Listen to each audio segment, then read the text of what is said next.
identifying toxic people can be really difficult. I know I've been through it. Without going too into detail, I remember my best friend of 15 years was essentially a sociopath, and it took me 15 years to realize that, or someone to kind of tell me that. But the thing with like narcissistic people and sociopathic people, and I hate the fact that this has become some kind of like syndrome that they tell people, like, oh, they've got a narcissistic syndrome, like they're the issue, or it's like they're just a victim to it. It's not true, man. And the best, like, it's so easy to identify when someone is not good for you, and the way you tell that they're not good for you is multiple things. You feel anxiety around them, you feel stress around them, and the most important one, especially for people who have close friends that they're with around a lot of the time, spend a day with them, things will be kind of good. You'll have some kind of conversation where you're not happy where it goes, and then you spend the entire night sitting there going over the conversation in your head, saying to yourself what you wish you would have said instead of what actually said. And a lot of these people like to gaslight a lot. They'll tell you things that didn't happen, and they'll prey on things that you haven't paid attention to, that they can kind of trick you into believing something different than what happened. But the thing is, it's difficult because people who are like this, I don't believe that anyone is inherently evil or bad or anything like that. I think that people just tend to go through things in their lives and they don't know how to heal from them. People aren't taught how to address the shit they go through anymore, and that's why I make these videos, because I want people to understand like why they act potential ways, or to at least question why it and reflect on it and figure it out. Because like everyone goes through shit in their childhood. Like people get abused at home, they get bullied at school, maybe they get embarrassed in front of a girl or something, and it completely warps their ability to communicate correctly in a relationship kind of sense. Some people have their parents get divorced. Perhaps their parents have a really unhealthy relationship, and when you're around that in your formative years and you spend the first 15 to 18 to 20 years of your life being around a relationship that or learning from a relationship that isn't healthy, people take that on and they don't understand that that's not normal. That's why people grow up and they beat their partners in relationships and stuff, because they've seen it happen and they don't actually understand that that's not okay.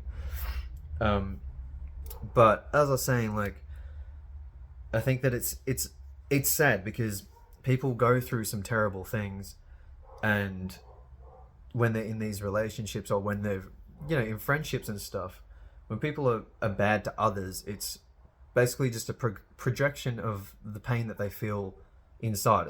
It's a representation of their inner world and the things that they go through, and they reflect it outwards. And I know that I've been a culprit of this when I was younger. I went through a fair bit of stuff which I didn't realize was negatively affecting me, because I was never like physically beaten or anything, but it was the emotional trauma that I went through that manifested into someone who was not confident and didn't know how to express themselves. And I wasn't who I wanted to be, and it affected my ability to be like honest in relationships and friendships, and speak how I wanted to speak, and push my point, and have morals and integrity, basically. But as I was saying, like, narcissistic and sociopathic people are quite easy to spot, because the main thing, and someone told me this a long time ago, they said no best friend would ever put you in a position where,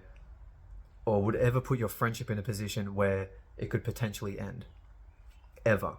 Like, no best friend or no good friend would ever do something like that. And if they did, it means that you're not worth to them what they are to you.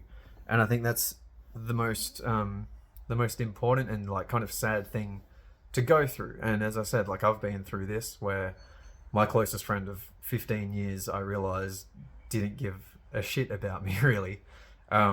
And I did exactly that. I think the best thing you can do is not to blow up and not to confront them and not to cause a big issue, because that's what they thrive on. If you get upset over something, they like to take that information and they'll figure out a way to use it against you and to manipulate your friends into believing a certain story of you that's not necessarily true, and it creates just negative energy where you have to defend yourself and explain yourself to people about things that don't even exist really.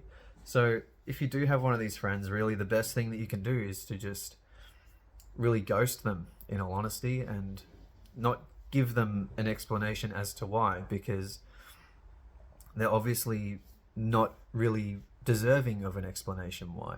If they're treating you that way and they're treating you in a poor way where they don't actually deserve your friendship, and don't get me wrong, these people can seem wonderful. A lot of the things that they do is they'll bring you up and make you feel like, you know, they're your best friend, and they talk you up and do all these things, but then they'll also kind of slander you to other people and give you this kind of like dependency on them, yet also put you down at the same time. And as I said, like, if their intentions are malicious, where they want to hurt you and they want to cause you emotional pain, don't fuck with that, man. Like, you don't have time for that. Like, your time and your energy and your mental space is worth more than anything, let alone someone who's going out of their way to upset you. And so again, like, it's difficult, but the best thing you can do is just smoke bomb, just disappear and stop talking to them altogether. Like, delete them on social media, delete them on everything, because no matter what, they're gonna talk shit about you. They're gonna say negative things. They're gonna go around saying this and that and the other. But just know that you're in a process of growing yourself and developing yourself. And if people want to believe or choose to side with them and believe that you're this horrible person, then you don't want to be around those people either. You want to be around people who have the intelligence to identify when someone is narcissistic and when someone is trying to go out of their way to cause harm to someone. And just take your time, work on yourself, because there's a good chance that if you're around this person, you may also have some toxic traits to yourself. But this is all about taking the time to identify those, because at the same time, if you're trying to grow, like, and this happens all the time as well, if you're trying to grow, if you're trying to better yourself and people are trying to bring you down, they're not the people you want around.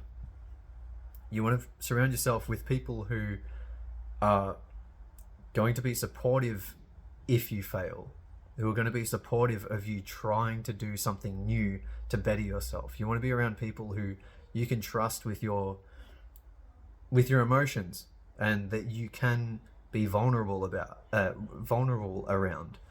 So again, if you have friends who you constantly feel like you're having conversations in your head about things you should have said to them and things that they did, and questioning why they did certain things to you when you wouldn't do it to them, most likely they're just not a good person to be around. And if you take care of yourself and you take time to learn and you just separate yourself from these people, and it doesn't have to be forever, it just means that you're taking some time to just level yourself up a bit. And if they choose to level themselves up at some point, they'll come back into your life. There's plenty of people that I know who years ago I stopped being friends with because they were unhealthy people, and years later I've come across them again and they've completely changed their lives around, and our friendships are even closer than they ever were before. So that's just another one for you. How to identify just unhealthy people to be around, and to take the punt and let yourself become a better person, because once you start becoming a better person, the right people will follow you. Anyways, that's another one. Take it easy. Nice.